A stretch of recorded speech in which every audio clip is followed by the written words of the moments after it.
tatanong ko lang po, kapag po ba namatay ang isang tao, saan po napupunta ang kaluluwa niya?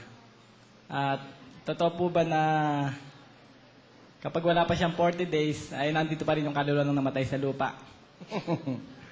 Yun invento lang yun ng mga pari malakas kasi pagkakitaan yung 40 days na yon. May mga pamisa ron, may bayad yun mga pamisa.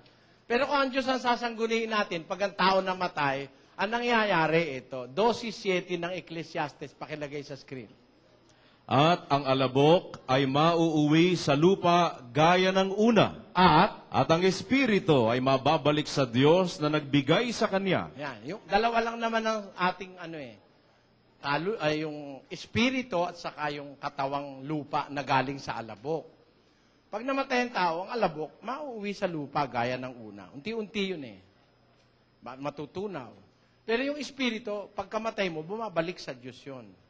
Ngayon, pag ang tao masama, yung espiritu niya kinukulong.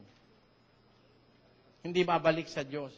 Yung espiritong masasama, kinukulong yon sa bilangguan ng Diyos. Pagdating ng paghuhukom, hahatulan yon. Ngayon, yung kaluluwa, asan yon? Pakinggan mo sa 12 Gs ng Job. Nasa kamay niya ang kaluluwa ng bawat bagay na may buhay. At ang hininga ng lahat ng mga tao. Hawak pala ng Diyos yung kaluluwa, nasa kamay niya. Ang kaluluwa ng bawat bagay na may buhay. Yun ba nakakabalik pa sa bahay? Basahin natin ang Job 7.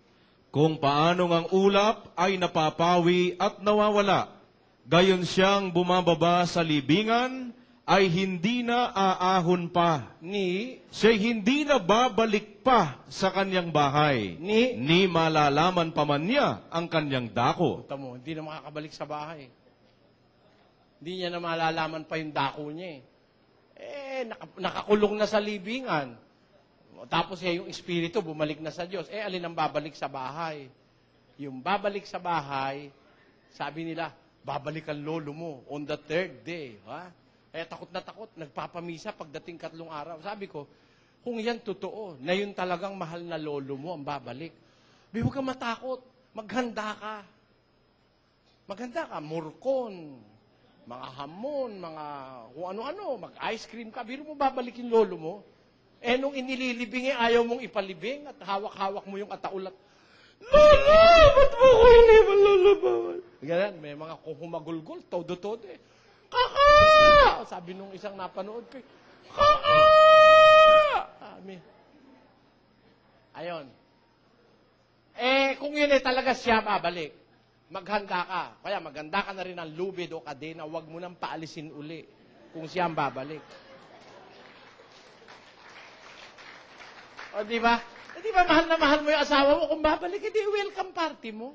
Ba't ka magpapamisa para wag bumalik? Parang hindi mo mahal. Kung talagang babalik, i-welcome mo, huwag ka magpamisa. Ang misa na yan, dahil dyan, yumaman na ng yumaman ng Katoliko. Dahil dyan sa misa na yan. Dahil babalik. Sabi naman ng Diyos, hindi na babalik pa sa kanyang bahay. Alin ang gusto niyong paniwalaan? Yung sinabi ng Diyos o yung sinabi ng pare? Kung maka-Diyos kayo, yung sinabi na ng Diyos ang paniniwalaan nyo. Dahil, yung sinabi na yun ng Diyos, nasa Biblia rin ng pare yun. Ang hirap lang dito sa mga pare, nasa Biblia na nila ayaw pambasahin. Babasa tayo sa Biblia ng pare. Huwag kayong magkakaroon ng ibang Diyos maliban sa akin. Tuloy.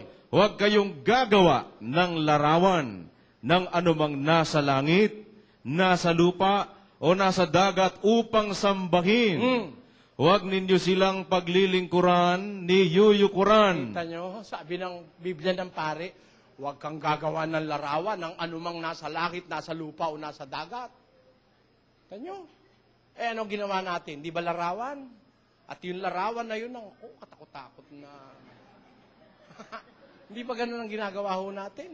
Bawal ng Biblia Kaya lang natin ginagawa, ayaw ituro ng pare yung nasa Biblia. Pag tinuro nila yung nasa Biblia, mawawalan sila ng negosyo. Malakas yung pagkakitaan niyang mga santo na yan.